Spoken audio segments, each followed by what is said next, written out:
আসসালামু আলাইকুম প্রিয় দর্শক, আমি যে জায়গাটা আসছি এটা আমার জন্য নতুন করে অভিজ্ঞতা, আপনাদের জন্য নতুন অভিজ্ঞতা বলতে পারেন। আমি যে জায়গাটা আসছি এটা বাংলাদেশের একটি ঐতিহ্যবাহী জায়গায়, যেখানটায় আপনি 50 টাকায় হোটেলে থাকতে পারবেন এক রাতের জন্য। আপনি যদি বাংলাদেশের 1 স্টার থেকে 5 স্টার দেখেন, যেখানে 1000 থেকে প্রায় 30,000 টাকা লাগে, সে জায়গায় এখানে আপনি 50 টাকা থাকতে পারবেন। এই জায়গাটা মূলত 1950 থেকে 1960 সাল থেকে এই ভাসমান লঞ্চগুলো আর কি হোটেল হিসেবে ব্যবহার হচ্ছে, যা এই এলাকার ঐতিহ্য বহন করে। এটি মূলত পুরান ঢাকার বাবুবাজার নিচের জায়গাটায় আপনারা যদি দেখেন।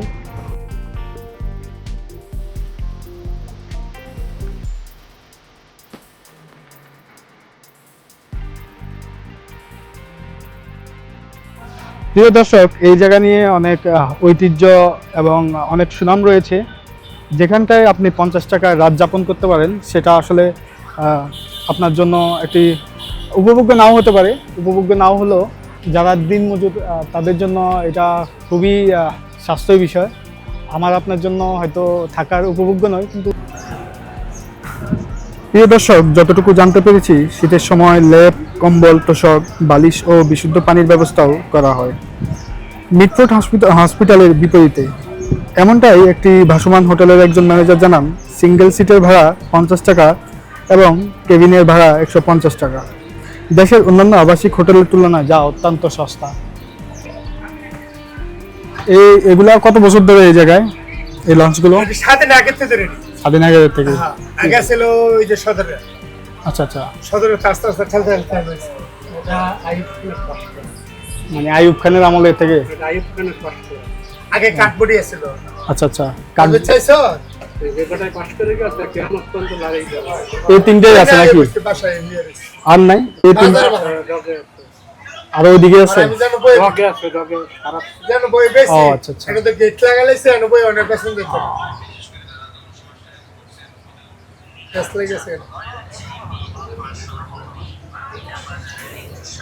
এখানে কি এখন ভাড়া কি 50 টাকা করেই, যেটা আমরা দেখলাম বিভিন্ন নিউজে বা মানুষের মুখ থেকে?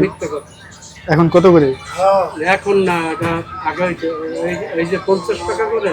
হ্যাঁ হ্যাঁ, নিজের বিস্তার করে নিজে থাকতে। ওই লঞ্চের মতো, লঞ্চে যে মানুষ থাকে। ওই দেখো হ্যাঁ, ফলালা রাখো। এই দেখো এনো 50 টাকা ভাড়া, ওই যে ফেসবুকে দেখা যায় 50 টাকা ভাড়া দেই। আচ্ছা আচ্ছা। ডালা বিস্তার। প্রিয় দর্শক, আপনাদেরকে যদি দেখাই যে বোর্ডিং এর আশেপাশে জায়গাগুলো আসলে কেমন। বোর্ডিংগুলো আসলে এই জায়গায় সবসময় থাকে এবং যাত্রীরা এখানেই সবসময় আসে। আসার পর তারা ভাড়া দরদাম করতে হয় না।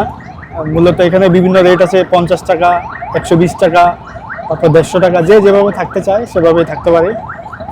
মূলত এখানে ভ্রাম্যমাণ মানুষগুলোই থাকে, যারা দূর দূরান্ত থেকে আসে, বা অনেকেই দেখা গেছে বাসা ভাড়া নেয় না, এখানেই বাসা ভাড়া নিয়ে থাকে।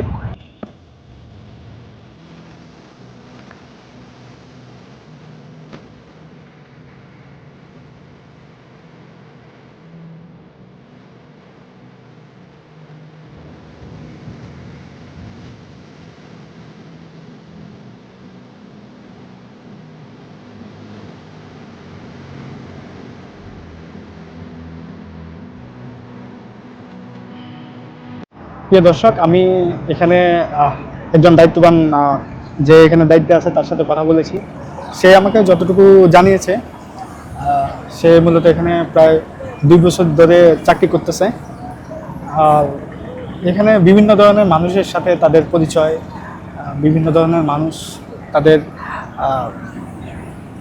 বিভিন্ন কাজে, বিভিন্ন পারপাসে ঢাকা শহরে আসে এবং এখানে তারা ভাড়া নেয়। 1950 থেকে 60 সালের কথা, প্রায় যুদ্ধের অনেক আগে, অনেক আগে থেকেই মূলত এই জায়গাগুলো এখানে ভাড়া দেয়। এগুলো মূলত আগে লঞ্চ ছিল, লঞ্চ থেকে এগুলো বোর্ডিং এবং বা হোটেলে স্থানান্তরিত করা হয়। বর্তমানে এগুলো আপনাদেরকে দেখিয়েছি, এগুলো এখনও আছে। প্রিয় দর্শক, আমি আপনাদেরকে ভাসমান যে বোর্ডিং যেটা এখানে আমরা দেখতে পেয়েছি সেটা দেখানোর চেষ্টা করেছি। জানি না আপনাদের কতটুকু ভালো লেগেছে।